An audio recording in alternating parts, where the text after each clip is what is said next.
Əxlaqsız bir qadın həyatını dəyişirsə, onunla ailə qurmaq olar, yoxsa ehtiyat etmək lazımdır?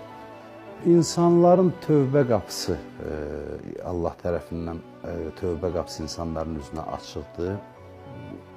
Mən bir rəvayət danışım. Rəvayət deyildikdə nağıl nəzərdə tutulmur. Rəvayət olmuş hadisəyə deyilir.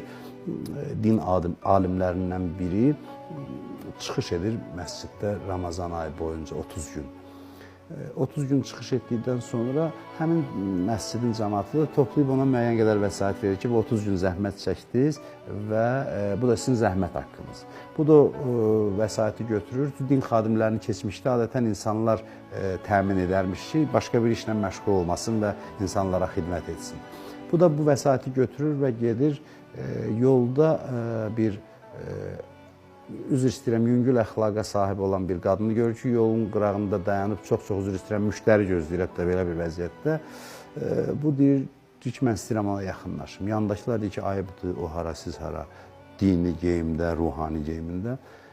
Gedir, yaxınlaşır ona, deyir ki, burada nə üçün dayanmışsan, deyir, ehtiyac səbəbindən. Deyir ki, bax, mən indi çıxış elədim bir ay, mənə bu qədər vəsait verildi, heç bilməm nə qədərdir, saymamışam, bunun hamısını sənə verirəm, amma çalış ki, ged özünə başqa bir iş tap və ciddi, halal bir şəkildə özünü təmin elə və bu işdən imtina elə.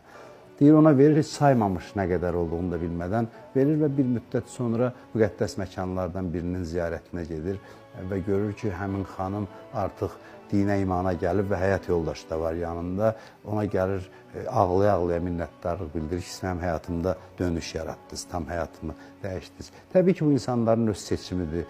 Biz müdaxilə edə bilmərik, qayda da qoya bilmərik. Amma bir insan tövbə edib, təmizlənibsə, sidq ürəkdən Allaha tərəf dönübsə, Allah onu bağışlayıbsa, biz onu ittiham edə bilmərik və kimsə də ondan seçimini onun üzərində qurubsa, mən şəxsən o adamları ittiham edə bilmərəm.